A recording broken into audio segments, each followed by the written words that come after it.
Terpujilah Sang Buddha, Namo Buddhaya. Seperti yang tadi pagi telah saya sampaikan, dalam meditasi ini satu alat yang paling penting untuk kita miliki adalah perhatian. Yang mana telah diumpamakan seperti ketika seseorang berjalan di jalan yang licin, supaya tidak terpeleset, ia harus berjalan dengan hati-hati, dengan waspada, dengan tidak tergesa-gesa, berjalan dengan sadar.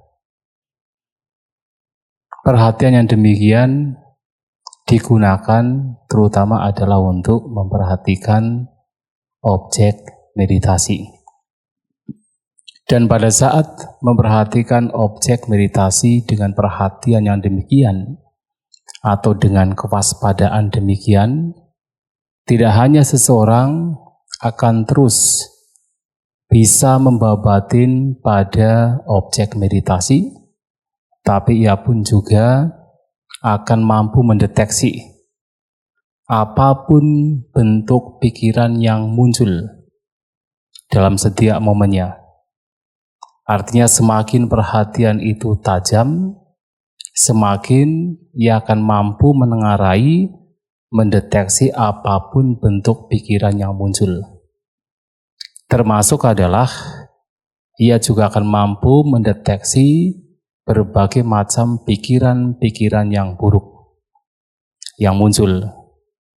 Yang mana dalam meditasi ini, yang sudah tadi pagi juga ditekankan, tujuannya adalah untuk sedikit demi sedikit melenyapkan pikiran-pikiran yang buruk, yang tidak bermanfaat.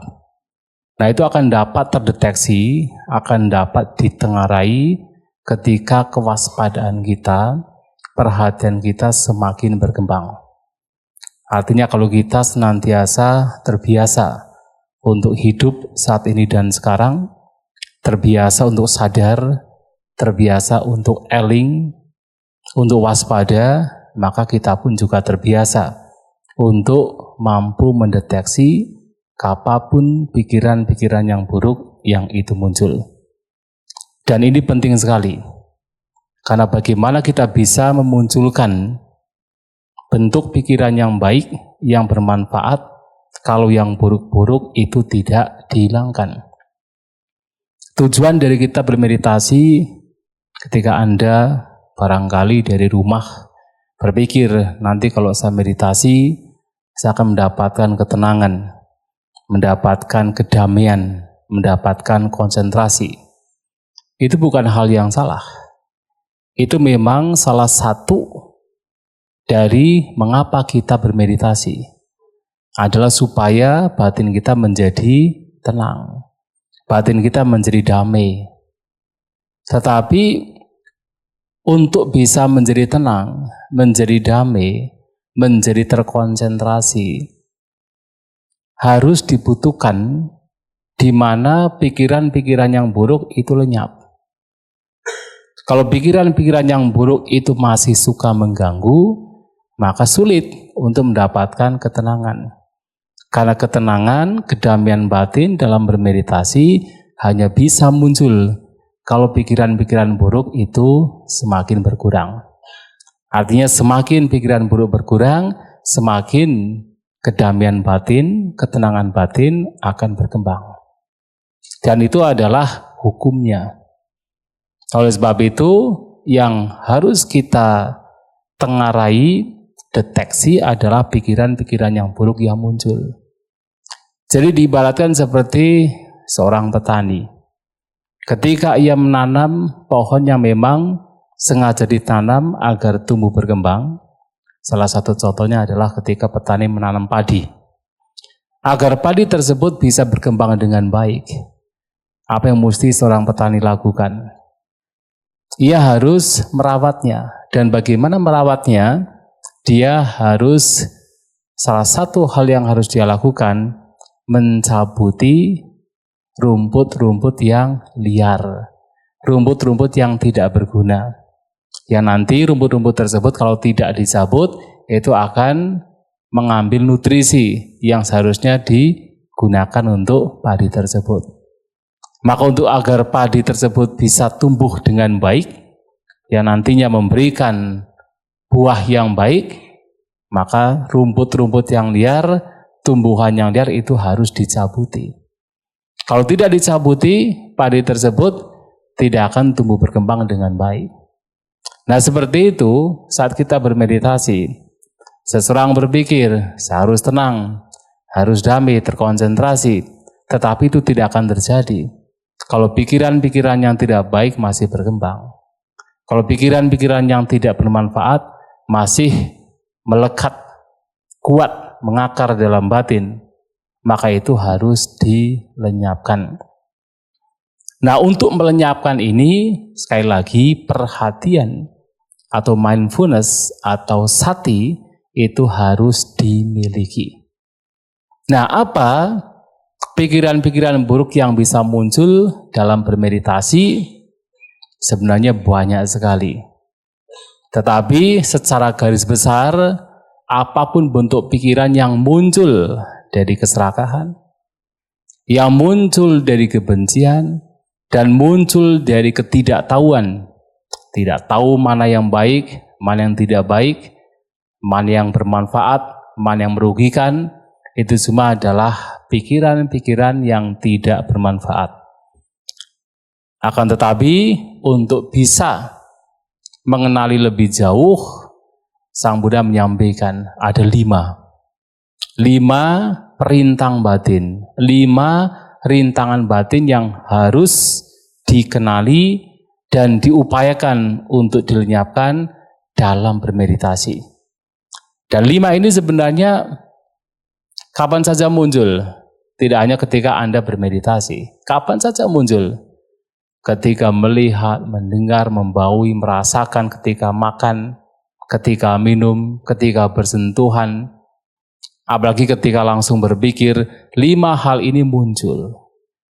Hanya saja ketika seseorang tidak bermeditasi, tidak menggunakan perhatian, kemunculan dari 5 hal ini sulit sekali untuk dideteksi. Tahu-tahu seseorang sudah berucap yang tidak baik. Tahu-tahu seseorang sudah melakukan tindakan jasmani yang tidak bermanfaat. Muncul dari 5 ini. Tetapi dengan bermeditasi, 5 hal ini akan muncul dan dengan sati perhatian, seseorang akan menengarai. Apa yang 5 yang harus dikenali? Yang pertama adalah keinginan-keinginan untuk menikmati kesenangan indrawi. Apapun itu, apapun bentuk kesenangan indrawi, apakah berkenaan dengan mata melihat bentuk, atau dengan telinga mendengar suara, atau dengan hidung membaui bebauan, lidah merasakan rasa, jasmani merasakan sentuhan. Apapun bentuk keinginan untuk menikmati berbagai kesenangan, kenikmatan, kebahagiaan yang muncul dari 5 atau 6 indera, itu adalah dalam meditasi ini merupakan rintangan batin. Contoh yang paling simpel adalah Anda sekarang HP-nya sudah dikumpulkan. Dikumpulkan ya? Apa masih nyimpen 1? Siapa tahu. Nah, terbiasa setiap hari kan buka HP, terbiasa barangkali buka WhatsApp, terbiasa mungkin buka Instagram dan sebagainya, terbiasa scrolling TikTok begitu kan. Nah, ketika bermeditasi keinginan demikian muncul, ada semacam kerinduan, keinginan untuk kembali memegang HP. Sudah berpikir-pikir, ini siapa saja yang sudah WhatsApp saya. Kalau sudah 2-3 hari ini, sudah 3 hari pasti akan banyak pesan-pesan dari WhatsApp saya. Berpikir-pikir demikian, ingin mendapatkan HP-nya. Itu juga adalah keinginan untuk menikmati kesenangan indrawi. Dan kalau kemudian pikiran-pikiran demikian tidak dikenali dan dibiarkan berkembang, maka di sana tidak ada latihan mengembangkan batin, tidak ada meditasi. Kalau kemudian pikiran demikian dibiarkan, kita terlibat di sana, melekat di sana, berpikir-pikir di sana, akhirnya bukan ketenangan, bukan kedamaian, tetapi justru pikiran semakin kacau. Itulah kenapa keinginan untuk menikmati kesenangan indrawi dalam bermeditasi itu adalah perintah batin. Dan sebenarnya tidak hanya pada saat bermeditasi. Ketika seseorang dalam kehidupan sehari-hari yang mungkin tidak berpikir tentang meditasi, ketika pikiran itu diarahkan ke sana untuk menikmati berbagai kesenangan, itu adalah kotoran batin, itu adalah perintah batin. Karena apa? Karena sesungguhnya kalau kita perhatikan, segala konflik, pertengkaran, dan semua penderitaan, salah satu yang menyebabkan adalah keinginan untuk menikmati kenikmatan indrawi. Padahal seberapapun kenikmatan indrawi yang kita peroleh, yang kita nikmati, kita tidak akan pernah merasa puas. Tidak pernah merasa puas. Seberapapun itu. Dan ujung-ujungnya, kalau kita tidak hati-hati, kita akan diperbudak oleh nafsu kita sendiri, oleh keinginan-keinginan kita sendiri. Dan semakin kita menderita. Maka dalam bermeditasi ini bahkan sehalus apapun keinginan untuk menikmati berbagai kesenangan indrawi itu adalah harus dikenali. Dan paling tidak adalah dilihat. Ini sebagai pikiran yang tidak baik, yang tidak bermanfaat. Dikenali, disadari. Dan setelah itu kembali kepada objek. Ketika duduk bermeditasi, keluar masuknya nafas, selalu kembali kepada keluar masuknya nafas. Jadi keinginan apapun berkenaan kenikmatan indrawi itu adalah perintah batin. Dan bahkan pada akhirnya ketika kemudian orang pada akhirnya bermeditasi untuk mendapatkan, ada keinginan dalam proses bermeditasi, ada keinginan untuk supaya tenang saja. Kalau diperhatikan, bahkan keinginan yang sebenarnya bukan keinginan yang salah. Ya kan?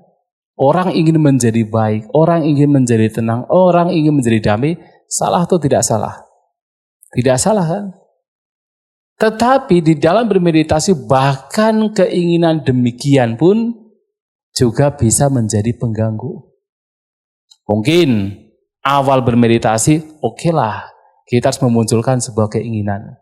Seperti Anda sebelum datang ke sini ada keinginan. Pasti ada perencanaan, ada keinginan. Saya akan datang ke PDA, akan bermeditasi di sana, pasti ada. Tetapi apakah kemudian setelah sampai di sini keinginan demikian masih ada? Ada tidak setelah sampai di sini? Ya enggak ada lah. Kalau ada bodoh, sudah sampai kok masih ada keinginan. Nah demikian pula, mungkin ada keinginan di awal pada saat bermeditasi. Saya harus mencoba untuk menjadi tenang. Tetapi pada saat proses bermeditasinya, memperhatikan objek, kita harus bahkan melepaskan keinginan untuk menjadi tenang. Seperti tadi seorang petani. Seorang petani ketika ia merawat padinya, ia tidak harus berpikir-pikir kapan padi saya akan berbuah. Memang sesekali ada pemikiran bahwa tujuan menanam padi ini adalah supaya saya mendapatkan buah. Tetapi kalau kemudian dipikir-pikir terus kapan padi saya berbuah, apakah petani tersebut menjadi damai, tenang, atau semakin cemas? Akan semakin cemas. Dan kita pun juga sama. Pada saat bermeditasi, ya yang terpenting adalah merawat, menjaga batin kita. Memperhatikan objek meditasi ketika pikiran sudah mengembara, kembali disadari, kembali pada objek meditasi. Mengembara lagi, kembali pada objek meditasi. Tidak usah berpikir bahwa saya harus tenang, saya harus damai. Seperti seorang petani, tidak perlu berpikir bahwa tanamannya harus segera berbuah. Yang terpenting merawat.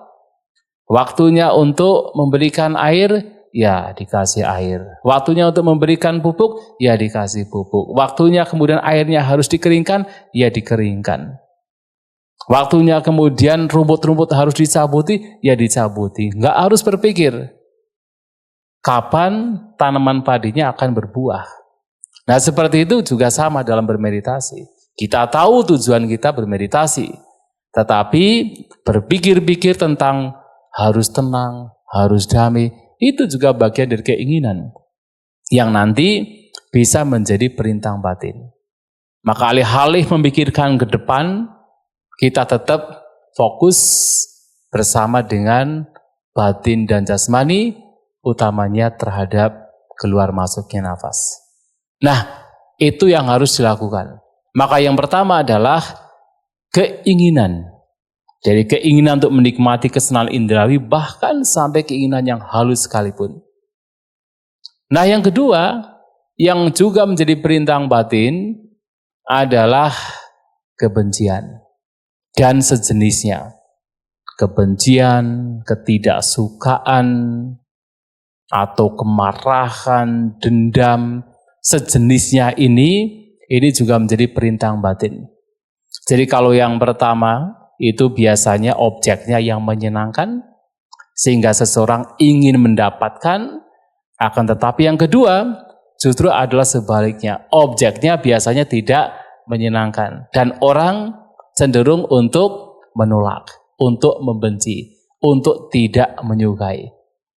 Nah, apapun bentuk kebencian, penolakan, ketidaksukaan, itu adalah juga perintah batin.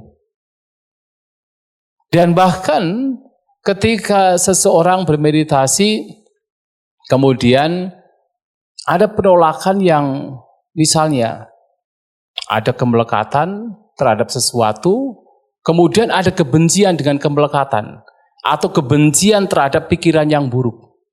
Pernah kan? Mungkin awalnya berpikir, meditasi kan harus melenyapkan kotoran batin. Tetapi begitu kemudian ada kotoran batin yang muncul, Anda kemudian membenci kotoran batin. Sama saja. Kotoran batin memang harus dilenyapkan. Tapi membenci, tidak suka, menolak kotoran batin itu juga bagian perintah batin. Maka dalam meditasi ini juga selain ada sati, ada perhatian, batin juga harus diarahkan untuk senantiasa seimbang. Tidak terseret oleh keinginan untuk melekat, untuk memperoleh, untuk mendapatkan, tapi juga tidak terseret oleh penolakan, oleh kebencian, oleh ketidaksukaan. Maka banyak guru meditasi yang kemudian menggunakan istilah passive awareness. Passive awareness, kesadaran pasif. Orang punya perhatian. Dalam bermeditasi, orang harus sadar, harus berperhatian, harus tahu apa yang sedang terjadi, tetapi di saat yang sama tidak ada suka maupun tidak suka. Terhadap apapun pengalaman, fenomena, bentuk pikiran yang itu menyenangkan, yang kemungkinan orang akan memunculkan kesukaan, batin tetap detach, batin tetap tidak melekat, tidak berusaha untuk melekat, tidak berusaha untuk menyukai, untuk memperolehnya, sekedar sadar. Karena keinginan untuk mendapatkan, untuk melekat itu adalah bentuk keserakahan atau perintah batin yang pertama. Dan ketika muncul pengalaman-pengalaman, fenomena yang tidak menyenangkan, yang kebanyakan seseorang akan menolaknya, akan membencinya. Bahkan pada saat itu, batin pun juga diarahkan, dikembangkan untuk tidak menolak, tetap seimbang. Karena dia tahu penolakan terhadap sesuatu yang tidak menyenangkan, perasaan yang tidak menyenangkan, fenomena yang tidak menyenangkan, ketika ada penolakan, itu juga perintah batin. Maka bagaimana apapun fenomena yang muncul, apapun itu, seseorang hanya sekadar sadar. Jadi sadar dengan batin yang pasif. Tapi pasif di sini bukan karena apatis, bukan karena masa bodoh, tetapi tahu ketika melekat, maka di sana muncul keserakahan. Ketika menolak, di sana muncul kebencian. Maka bagaimana melatih batin untuk tetap tenang seimbang? Nah, itu yang seringkali disebut sebagai kesadaran pasif. Atas dasar dua perintah batin ini yang harus ditengarai. Jadi yang pertama, keinginan untuk melekat terhadap sesuatu yang menyenangkan apapun itu. Yang kedua adalah penolakan terhadap apapun yang biasanya tidak menyenangkan. Termasuk biasanya kalau orang sudah mulai 2-3 hari bermeditasi, yang muncul adalah apa? Bosan, kemudian kakinya sudah mulai sakit-sakit, badannya sudah bekal-bekal, mungkin sudah mulai ya, mungkin sudah 1 hari sudah mulai gitu kan. Nah, ketika diperhatikan biasanya muncul apa? Ketidaksukaan. Yang muncul adalah penolakan. Dan itu adalah kebiasaan habit dari setiap orang, bahkan setiap makhluk. Setiap makhluk punya habit, punya kebiasaan selalu melekat dengan yang menyenangkan dan menolak dengan yang tidak menyenangkan. Terus diombang-ambingkan oleh suka dan tidak suka. Padahal yang namanya fenomena apapun bentuknya, apapun jenisnya, pasti berubah. Dan ketika yang menyenangkan itu dilekati, dan pada saat perubahan terjadi, menderita. Dan ketika sesuatu yang tidak menyenangkan muncul, seseorang di situ menolak, di situ sendiri sudah ada penderitaan. Nah, suka dan tidak suka ini akan terus membawa batin menjadi menderita. Maka latihannya adalah bagaimana batin tetap seimbang, berlatih untuk bersabar, berlatih untuk bertahan, walaupun rasanya sulit. Ketika sakit muncul, rasanya sulit untuk bertahan, tetapi walaupun hanya 1 menit, 2 menit, 3 menit, bertahan di dalam rasa yang sakit, rasa yang tidak menyenangkan, itu adalah bagian dari sebuah latihan yang selama ini kita tidak terlatih. Tapi di sini dalam meditasi ini kita dilatih untuk bertahan, bersabar. Nah, maka yang kedua adalah penolakan. Sehingga dengan melihat suka dan tidak suka, serakah dan benci sebagai perintah batin, sebagai kotoran batin, maka kita diarahkan bagaimana memperhatikan objek, sadar terhadap objek, tapi batin tetap tenang, batin tetap seimbang. Batin tidak terseret oleh suka maupun tidak suka. Seperti Anda berada di pinggir jalan, melihat ada mobil yang lalu lalang, tanpa Anda harus kemudian mencoba untuk menyetop mobil-mobil tersebut, dan juga tidak mencoba untuk supaya mobil tersebut lari kencang. Hanya sekedar memperhatikan, tanpa berbuat apapun. Karena Anda tahu, suka dan tidak suka adalah perintah batin. Yang ketiga, yang juga menjadi perintah batin dalam bermeditasi dan harus dikenali, tidak lain adalah ngantuk dan malas. Jadi kemalasan dan rasa ngantuk. Jadi di sini ada 2 jenis kemalasan yang memang betul-betul itu muncul dari batin, yang biasanya termanifestasi ke dalam bentuk penundaan. Jadi waktunya untuk bermeditasi karena masih terlalu pagi, masih terlalu pagi lah, sebentar lagi, 5 menit lagi.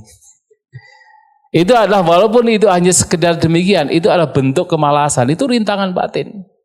Ketika kemudian habis makan, masih terlalu kenyang, nantilah sebentar lagi. Istirahat dulu sebentar. Itu adalah bentuk kemalasan. Ketika kemudian sudah terlalu lapar, udah terlalu lapar lah, nantilah kalau habis makan meditasi. Terlalu dingin, kemudian terlalu dingin, nantilah kalau sudah mulai panas. Nanti kalau sudah panas, terlalu panas. Nantilah kalau sudah mulai sejuk. Dan terus demikian, kemalasan batin. Menunda-nunda dalam bermeditasi, itu adalah kemalasan batin. Nah, yang kedua itu adalah kemalasan yang memang ada sangkut pautnya dengan fisik, dengan jasmani. Yang salah satunya itu adalah biasanya muncul ketika seseorang habis makan. Entah itu makan pagi atau makan siang, habis makan biasanya yang muncul rasa ngantuk. Nah, ngantuk demikian juga sebenarnya bagian dari perintah batin. Mengapa? Karena sebenarnya malam kan sudah sudah cukup tidur, sudah cukup istirahat. Tapi kenapa siang hari masih ngantuk? Hanya karena makanan. Walaupun ada pengaruh makanan, tetapi dalam meditasi ini juga bagian dari perintah batin yang harus dilawan. Ketika ngantuk muncul ya harus dilawan. Caranya bagaimana? Salah satu caranya adalah dengan meditasi jalan. Maka ada tradisi sejak zaman kuno, habis makan, entah itu pagi atau siang, nah digunakan untuk meditasi jalan. Karena meditasi jalan juga membantu pencernaan kita. Jadi ketimbang kemudian lambung kita yang harus mencerna sendiri, nah kita bantu dengan meditasi jalan. Jadi membantu pencernaan kita, mencerna makanan dengan baik, dan juga membantu kita untuk tidak mudah terseret oleh rasa ngantuk. Nah kemudian juga bahkan dikatakan ketika seseorang misalnya, kadang-kadang kan seseorang apa itu kalau orang Jawa ngulet itu, jadi meregangkan tubuh gitu kan. Nah itu kan sebenarnya hal yang umum dilakukan, tetapi tanpa disadari walaupun itu halus sekali, itu juga bentuk dari sebuah kemalasan.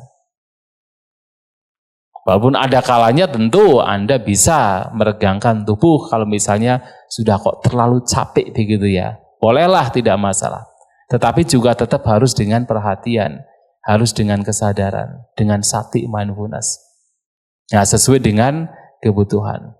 Tapi kalau sudah meregangkan tubuh langsung geletak tidur, nah itu yang jadi kemalasan yang berlanjut. Nah kemalasan apapun bentuknya itu juga menjadi satu yang harus dikenali dan harus dilawan. Melawannya dengan apa? Dengan semangat. Ya, hanya satu, yaitu dengan semangat. Salah satu cara untuk memunculkan semangat adalah meditasi jalan. Kalau tidak bisa, ke kamar mandi, cuci muka. Ya. Itu bisa dilakukan. Nah, itu adalah yang ketiga.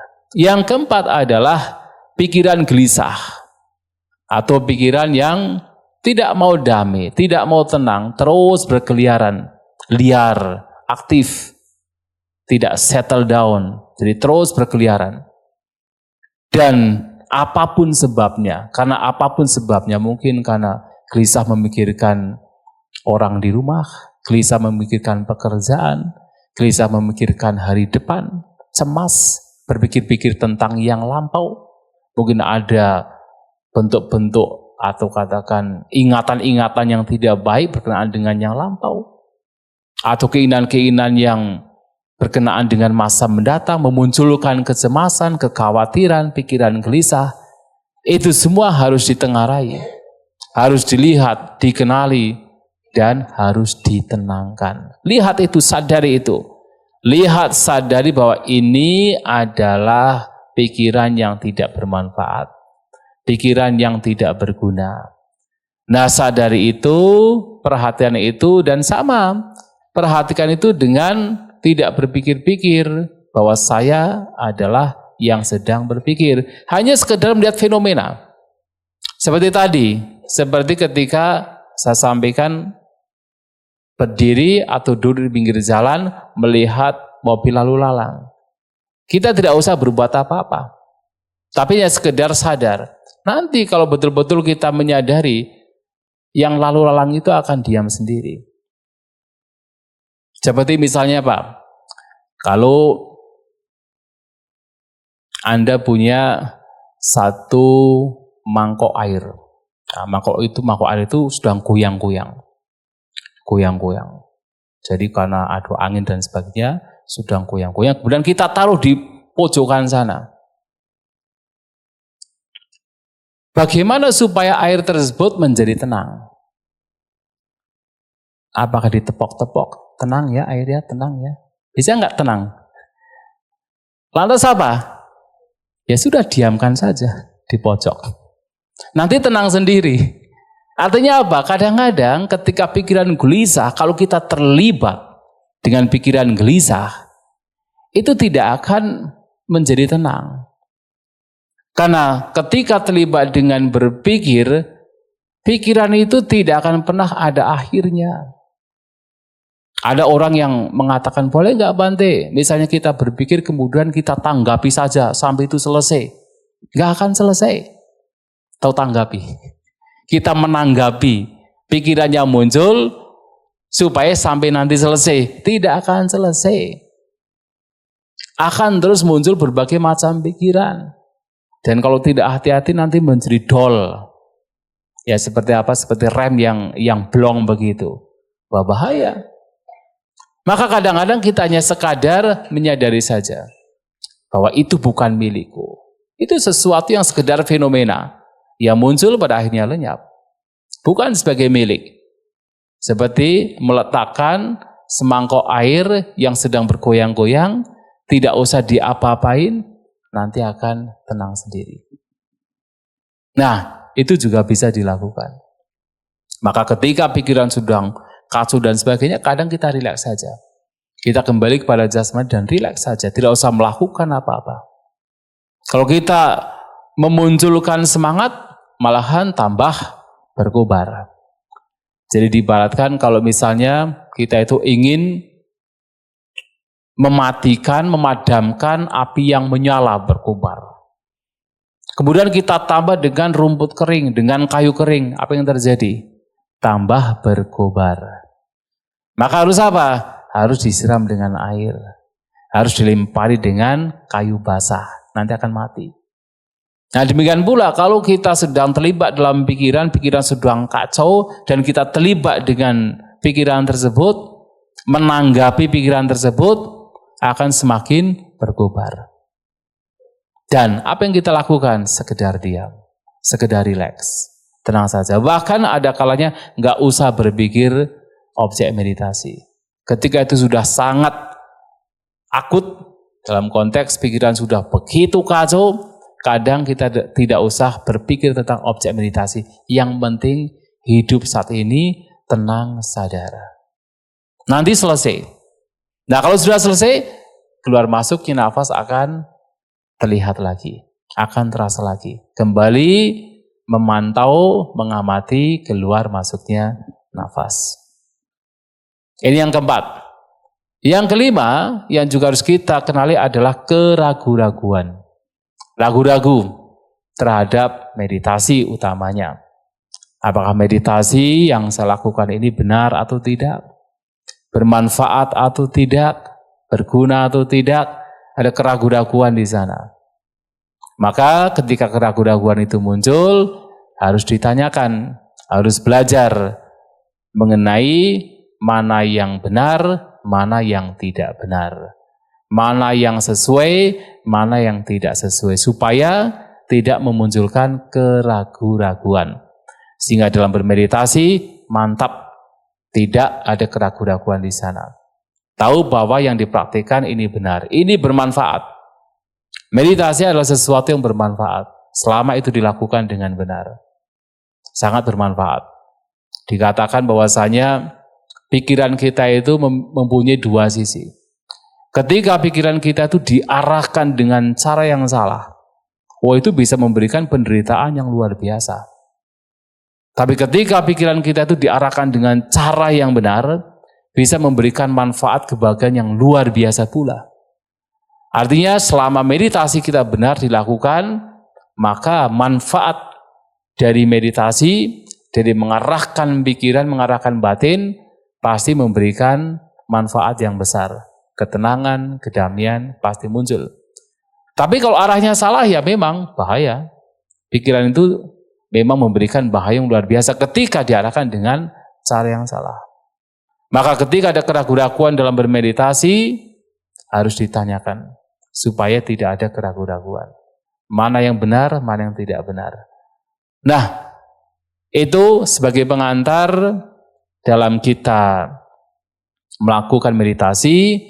Sekali lagi, cobalah untuk mengenali batin kita dengan perhatian, dengan sati, dengan kewaspadaan, untuk senantiasa kembali kepada objek meditasi. Ketika kita duduk, kita senantiasa kembali pada keluar masuknya nafas. Ketika kita berjalan, kita memperhatikan langkah kaki kita, merasakan sentuhan di telapak kaki. Dengan kita menggunakan alat bantu, mencatat dalam batin, kanan, kiri, atau lebih pelan, angkat, maju, letak, angkat, maju, letak. Sebagai alat bantu. Kemudian dalam duduk bermeditasi juga sama. Sebagai alat bantu ketika nafas masuk, bisa mencatat masuk. Sembari mencatat, masuk. Nafas keluar, sembari mencatat keluar. Masuk, keluar. Dalam batin. Nah, secara rileks, secara tenang, tidak usah terburu-buru. Sekali lagi, tidak usah terburu-buru, karena tidak ada yang mengejar, dan tidak ada yang perlu dikejar. Maka harus rileks, harus tenang. Nah, dengan perhatian demikian, nanti ketika pikiran sudah mulai mengembara, atau muncul salah satu dari perintang batin, juga akan terdeteksi, akan dikenali. Ketika itu muncul, maka harus disadari. Disadari, setidaknya dilihat, ini tidak bermanfaat, ini tidak baik, ini membawa kepada penderitaan. Diketahui demikian, ditengarai demikian, maka seseorang secara alami tidak akan entertaining, tidak akan kemudian bergembira di dalam rintangan-rintangan batin. Kembali kepada objek meditasi. Tapi objek meditasi itu adalah juga instrumen. Harus diingat, ini instrumen. Jadi objek meditasi bukanlah sebagai tujuan. Jadi jangan salah. Kemudian kita berpikir pokoknya harus konsentrasi pada objek meditasi. Tidak. Itu hanya instrumen semata. Instrumen supaya batin kembali ke saat ini dan sekarang. Instrumen supaya rintang-rintangan batin itu semakin berkurang. Kalaupun kemudian kita terkonsentrasi dengan objek meditasi, namun yang muncul adalah ketegangan. Jadi fisik menjadi tegang, pikiran menjadi tegang. Kita kemudian melekat sekali dengan objek meditasi, itu juga perangkap yang baru. Kita artinya keluar dari perangkap yang lama, masuk perangkap yang baru. Maka objek meditasi juga sebagai instrumen semata untuk membawa kepada batin saat ini dan sekarang. Dan tidak hanya fenomena-fenomena lain yang kita hendaknya tidak melekat, bahkan terhadap objek meditasi pun juga kita tidak melekat. Jangan melekat dengan objek meditasi. Tapi pula jangan kita membiarkan pikiran kemudian tidak bersama dengan objek meditasi. Maka ada sebuah perumpamaan dalam kita memperhatikan objek meditasi. Seperti seseorang yang memegang seekor burung puyuh. Pernah lihat ya? Burung puyuh? Pernah ya? Kalau belum pernah lihat, mungkin telurnya sudah pernah makan. Ketika seseorang memegang seekor burung puyuh, ketika dia memegang dengan keras, dengan kuat, apa yang terjadi? Mati. Karena sangat fragile, sangat rapuh, mudah mati. Tapi ketika kemudian dipegang dengan teledor, tidak dipegang atau dibiarkan, ya terbang dia. Maka harus apa? Dipegang secara proporsional. Tidak terlalu kencang, tidak terlalu kendor. Demikian pula saat kita membawa batin memperhatikan objek meditasi. Kalau kita terlalu katakan melekat, mengingini objek meditasi, apa yang terjadi? Kita lelah sendiri. Tapi kalau kemudian kita membiarkan pikiran kita tidak bersama dengan objek meditasi, ya tidak ada meditasi. Atau kalau perumpamaan ini diberikan oleh Sang Buddha. Tapi dalam kitab Pulasana ada perumpamaan lain. Seperti seekor induk macan. Ketika memindahkan anaknya dengan cara menggigit.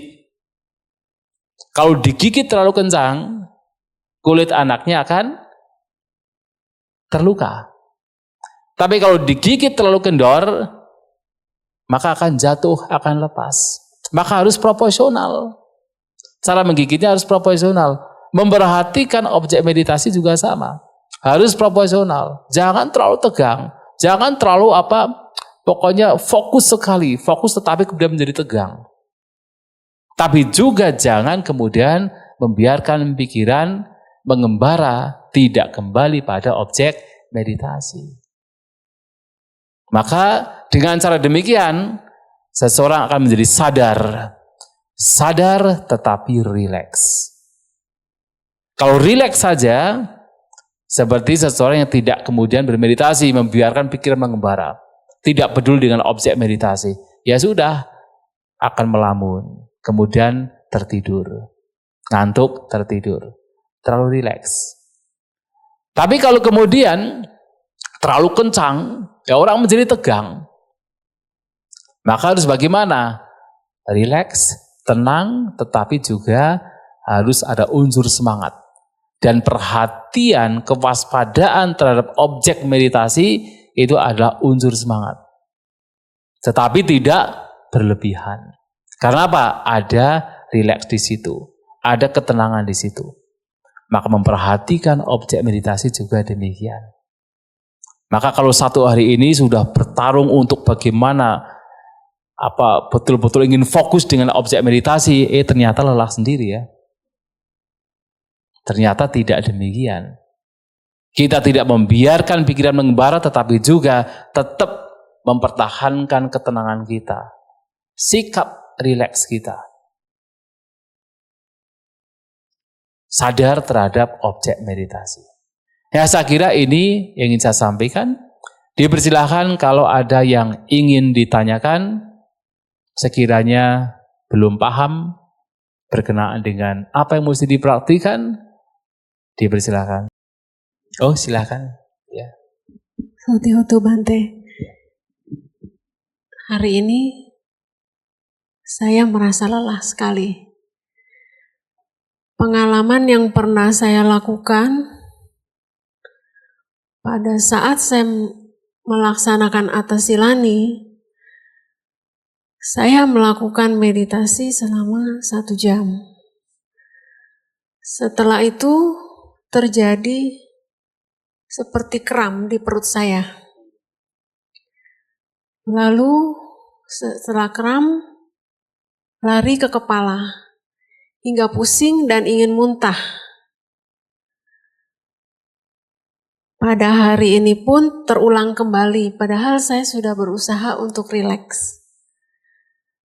Saya coba menyadari dan mengikuti kondisi yang ada. Ini apa yang harus saya lakukan untuk hari berikutnya agar tidak kejadian ini terulang kembali. Terima kasih, Sokihotu. Iya. Itu terjadi pada saat duduk meditasi atau meditasi jalan? Duduk meditasi.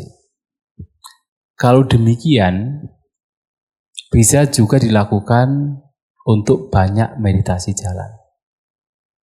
Barangkali ketika duduk, mungkin ada bagian tubuh kita yang di situ menjadi kencang, sehingga mengakibatkan kram. Kalau itu terjadi, bisa kemudian bangkit dan meditasi jalan. Atau banyak meditasi jalan, dan ketika sudah merasa harus duduk meditasi. Tetapi tetap meditasi dengan tidak sampai yang berlama-lama kemudian sampai membuat salah satu bagian tubuh menjadi kram. Bisa dilakukan demikian. Jadi tidak harus di sini harus misalnya meditasi duduk yang lama, tidak harus. Yang terpenting adalah bagaimana bermeditasi dalam setiap momennya menjaga batin. Apakah dengan meditasi jalan, meditasi duduk, melakukan aktivitas lainnya, itu dilakukan dengan perhatian, menjaga batinnya. Ketika muncul pikiran yang buruk, kemudian berusaha untuk melenyapkannya, dengan menyadari itu sebagai bentuk pikiran yang tidak baik, kembali ke saat ini dan sekarang, itu sudah cukup. Maka tidak terpaku kepada postur kita bermeditasi. Kalau memang kemudian dengan meditasi duduk yang cukup lama, menimbulkan mungkin secara fisik ada yang tegang, kemudian kram. Maka bisa melakukan meditasi yang lainnya. Kemudian yang kedua, barangkali minum air hangat bisa membantu. Ya, bisa membantu. Atau banyak minum juga. Mungkin ada dehidrasi atau gimana, yang kemudian menimbulkan bagian tubuh itu menjadi kencang dan kram. Maka juga bisa banyak minum. Kalau mungkin ada obat tertentu yang pernah digunakan, pernah atau tidak, yang untuk bisa mengurangi kram atau bisa melenyapkan kram? Seingat saya nggak ada. Oh, nggak ada ya. Kalau ada itu bisa dikonsumsi juga sebagai obat. Tetapi untuk sementara meditasi tidak harus duduk ya. Dan untuk semuanya juga tidak harus duduk. Bisa meditasi jalan juga dilakukan. Dan masing-masing orang bisa berbeda-beda. Ada yang mungkin memang duduknya lebih lama, yang suka dengan duduk ya silahkan. Ada yang memang suka dengan meditasi jalan juga silahkan. Tapi intinya satu, adalah menjaga batin. Dengan penuh perhatian menjaga batin. Itu yang terpenting.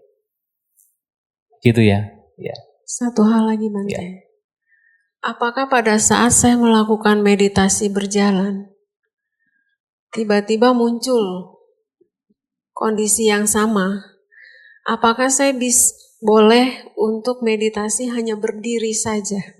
Silahkan, tidak masalah. Tidak masalah. Ketika itu terjadi kemudian berdiri saja, kemudian merasakan mungkin yang sakit supaya rileks, silahkan saja. Tidak masalah. Jadi intinya adalah menjaga batin dengan penuh perhatian.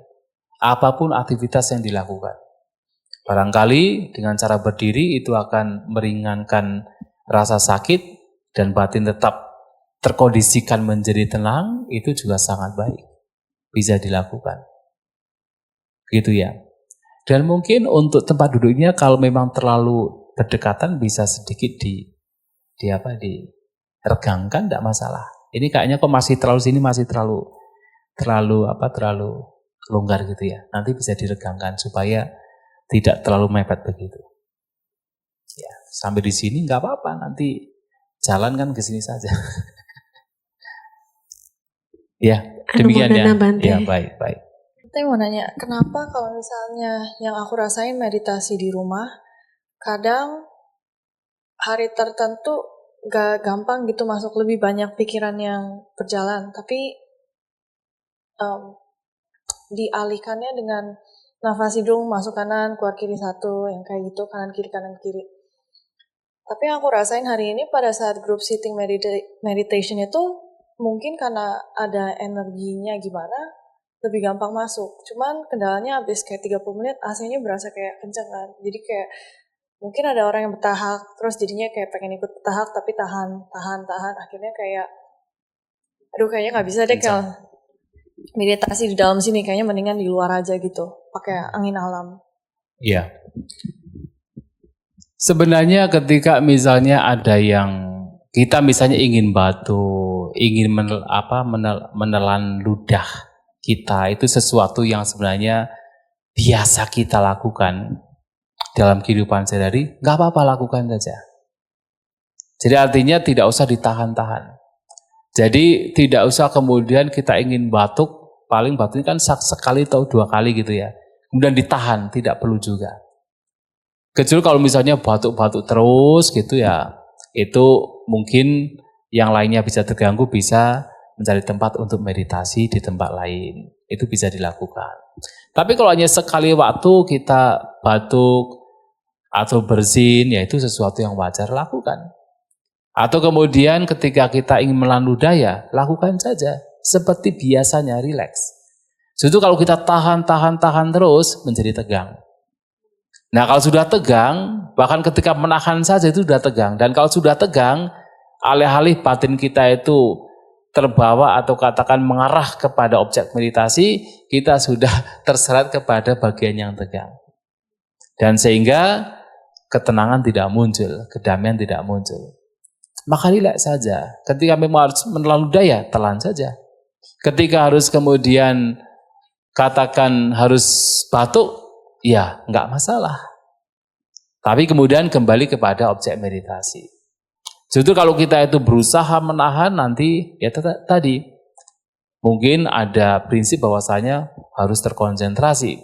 Sehingga kalau nanti misalnya saya kok batuk, saya kok misalnya menelan ludah, konsentrasi saya hilang. Oh, tidak demikian. Konsentrasi tidak harus kita itu, jadi karakteristik konsentrasi yang benar itu tidak hanya sekadar fokus dengan objek. Tidak hanya sekadar batin tidak berpencar. Lebih dari itu adalah di situ ada ketenangan. Di situ ada rileks. Maka konsentrasi itu adalah kondisi batin yang memang tidak berpencar. Tidak, pikirannya tidak kesana kemari. Kondisi batin yang memang fokus terhadap objek, tapi di saat yang sama juga tenang, rileks. Nah, kalau kemudian hanya karena kita ingin terkonsentrasi, lantas ternyata kita menjadi tegang. Ternyata kita tidak menjadi rileks. Itu bukan konsentrasi yang dimaksud. Maka kalau kemudian ingin menelan ludah, ya telan saja. Kalau kemudian ingin batuk, mungkin mendengar yang lain batuk, kemudian ada semacam kayak keinginan, ya sudah, rileks saja seperti biasa. Dan sebentar kemudian, ya kembali kepada keluar masuknya nafas. Ya, begitu ya. Ya. Jadi beristirahat. Kita di sini beristirahat. Memberikan istirahat pada jasmani dan juga kepada batin. Hanya bedanya istirahat tetapi dengan penuh kesadaran. Bukan istirahat kemudian geletak tidur. Ya, itu ya. Makasih Bante. Ya, yang samping silakan. Baik, terima kasih. Selamat malam Bante. Bante, bagaimana kita bisa membedakan kalau misalnya ada rasa ngantuk datang, rasa ngantuk ini memang adalah satu kekuatan batin atau memang badan kita mengantuk gitu loh Bante. Karena hari ini saya merasa saya sudah menginap semalam dan karena suasana baru saya kurang bisa tidur ya Bante ya.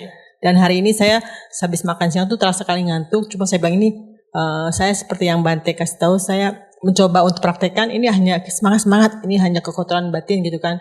Nah, hilang. Tapi nanti dia datang lagi di sesi yang berikutnya. Saya jalan lagi semangat gitu. Tapi udahannya saya merasa kok ini semakin nggak enak gitu loh. Kepala saya kok semakin berat gitu loh. Itu bagaimana Bante? Terima kasih. Memang ketika seseorang mulai melawan ngantuk dan betul-betul ia berusaha melawan ngantuk, lama-kelamaan pusing, terasa berat. Tetapi kalau itu dilakukan, terus dilakukan, 2 hari, 3 hari betul-betul dilawan, nanti ada kondisi di mana betul-betul ngantuk itu akan tidak ada. Kecuali kalau pas tidur. Tapi ngantuk saat bermeditasi itu tidak ada. Memang awalnya itu terasa pusing ketika harus melawan. Karena kebiasaan kita kan memang ketika ngantuk ya sudah kita istirahat, kita tidur. Tapi di sini justru kita melawan. Dan kalau kita lawan, memang itu akan memunculkan seperti rasa pusing, rasa tidak nyaman sekali, seperti kelelahan. Tapi kalau itu dilakukan lagi dan lagi, memang butuh waktu juga. Nanti lama-kelamaan kita menjadi fresh. Dan bahkan ngantuk itu tidak akan banyak muncul. Itu akan terjadi. Jadi nggak masalah. Karena kalau kita berpikir, misalnya ini sebenarnya memang ngantuk yang kotoran batin atau memang ngantuk kan memang saya butuh istirahat. Kan begitu. Memang ketika betul-betul kita membutuhkan istirahat ya kita harus istirahat. Tetapi sebelum kita melakukan demikian, ketika ngantuk muncul, kita berusaha untuk bagaimana melawannya. Dengan berbagai macam cara.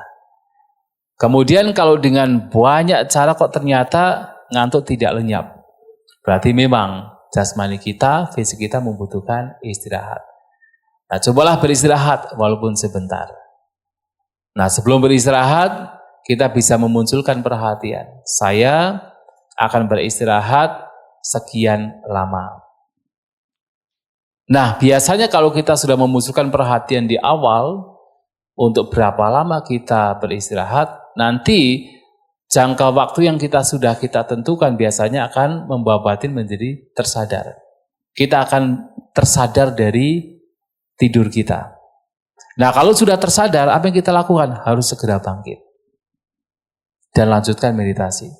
Karena kalau kita tidak bangkit nanti dan tidur lagi, nanti akan kebablasan, akan semakin enak.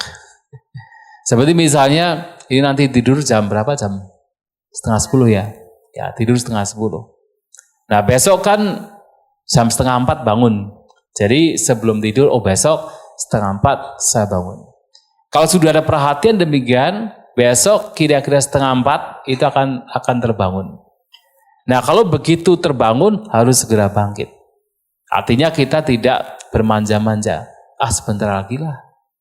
Karena kalau sudah demikian, yang muncul kemalasan, apalagi tertidur, biasanya akan kebablasan. Karena tidur setelah bangun itu lebih enak.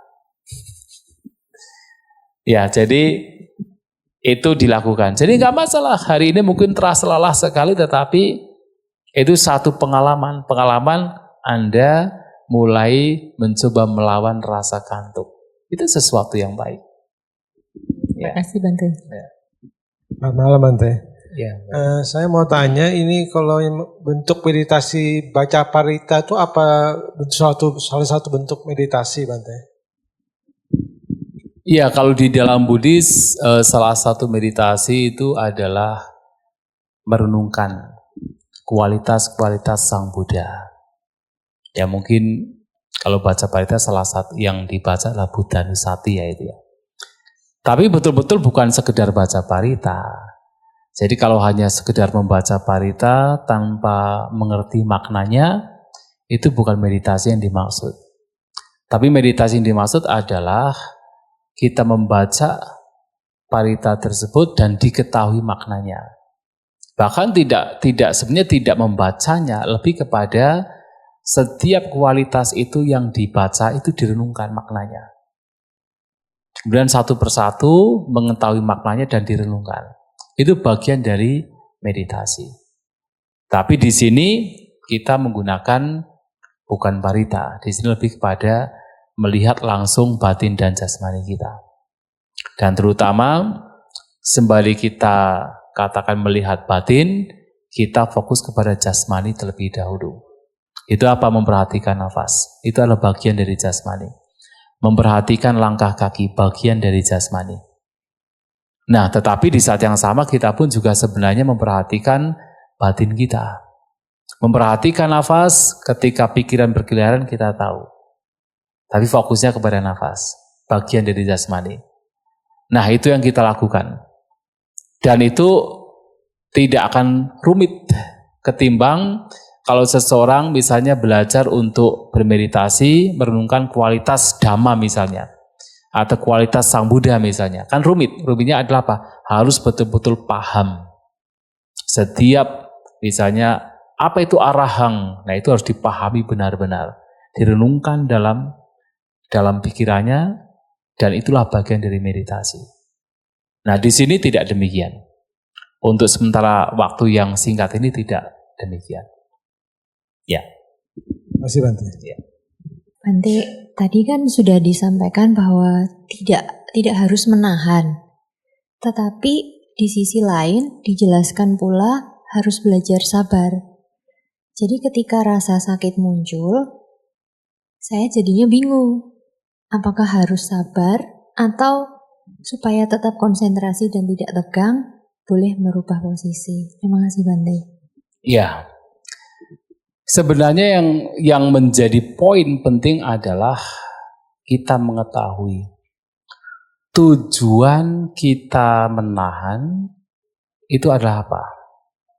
Kalau tujuannya adalah untuk bersabar, silakan. Tidak masalah.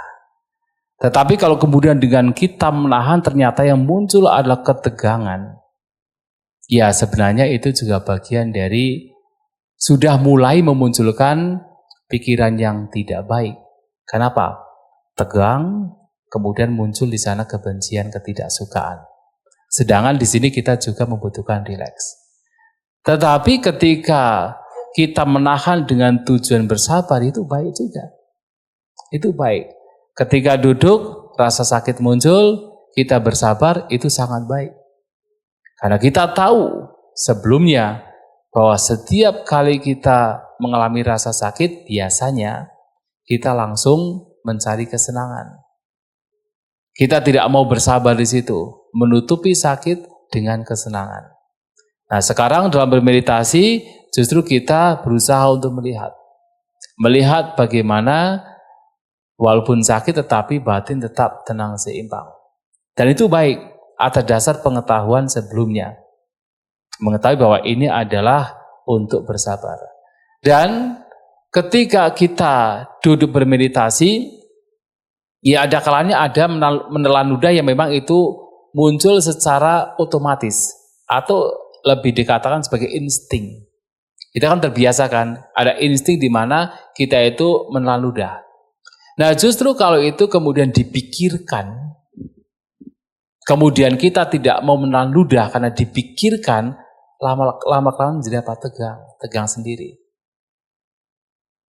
Atau misalnya, oh saya harus ini bertahan karena misalnya tidak mau batuk kemudian ditahan-tahan harus bertahan gitu kan.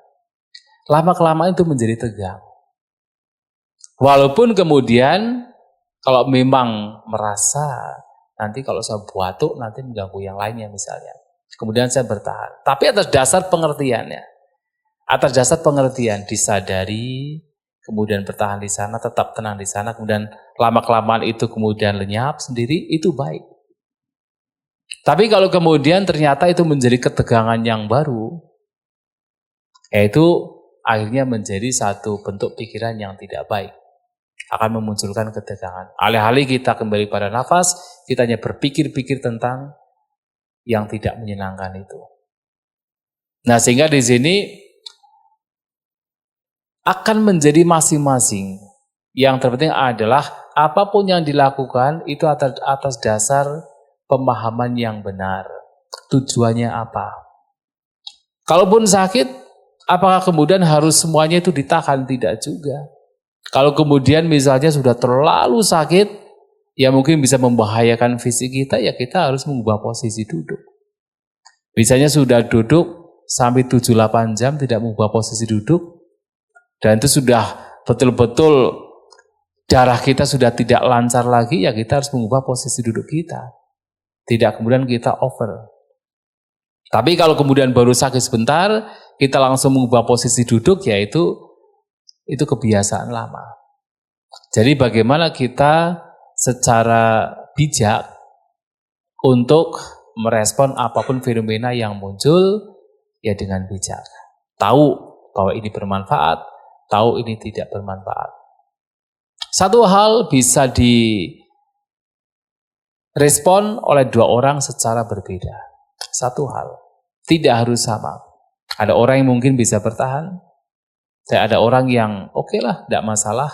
Setelah itu mulai lagi untuk kembali pada objek meditasi. Tidak ditahan. Tetapi dua orang ini sama-sama tahu mana yang terbaik. Misalnya apa? Kita pergi ke bawah pohon. Duduk di sana. Dalam kondisi tertentu itu baik. Kenapa? Di sana itu tidak ada orang. Tempatnya tenang, sejuk, sehingga duduk di sana itu sangat baik. Misalnya kita pergi ke bawah pohon Bodhi misalnya. Tapi di lain waktu ternyata di sana lagi banyak orang. Dengan kondisi yang demikian apakah bisa dikatakan itu tempat yang baik untuk bermeditasi? Tidak, sama-sama tempat yang sama. Tapi dengan kondisi yang berbeda itu bisa berbeda. Bisa menjadi baik, bisa menjadi tidak baik. Jadi itu semua masing-masing, tetapi yang paling penting adalah kebijaksanaan. Karena meditasi ini tidak hanya sekedar kita punya perhatian, kita punya kesadaran, tetapi juga ada kebijaksanaan. Tahu mana yang baik yang mesti dilakukan. Itu yang terpenting. Ya, saya kira cukup ya. Kita bisa melanjutkan meditasi, dan satu hal yang perlu saya tekankan adalah sekali lagi tetap mempertahankan noble silence. Tidak berbicara. Berbicaralah hanya ketika ada mungkin kebutuhan Yang harus dipenuhi bisa meminta atau bertanya kepada volunteer, ada samanera dan lainnya. Atau dalam meditasi ya bisa ketika ada pemaparan dan diskusi, itu bisa bertanya. Untuk selebihnya, kalau ada sesuatu bisa kepada volunteer, tapi sesama dengan peserta bertahan untuk tidak berbicara. Dan itu sangat penting dalam meditasi ini, sangat-sangat penting. Ya baik, terima kasih. Semangat bermeditasi dan apapun yang terjadi, semua yang dilakukan pasti memberikan manfaat.